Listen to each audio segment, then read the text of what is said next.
Vezi, stai așa, uite, mulțumim tuturor pentru participare. Ne bucurăm, ne bucurăm. Astăzi am găsit foarte mult plastic și vreau să vedem dacă știți cam cât rezistă plasticul ăsta, în cât timp se degradează în natură. Ia spuneți, domn profesor. În câți ani? Plasticul dur, ăsta care se vede aici, 1000 de ani. Am înțeles.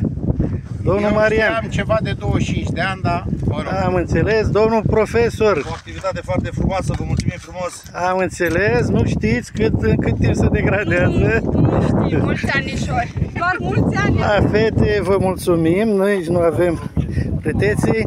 Ideea e că plasticul în jur de 400 plasticului în jur de 400 de ani îi trebuie ca să degradeze în natură. Așa că o simplă sticlă de plastic aruncată în natură provoacă rău oamenilor și naturii timp de 400 de ani. Să ne gândim mai bine înainte să aruncăm.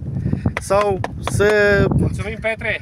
le uităm în natură după picnic. Să reamintiți că a fost găsit și în aer plasticul, în nori, nu știu ce regiune din nou. Am înțeles.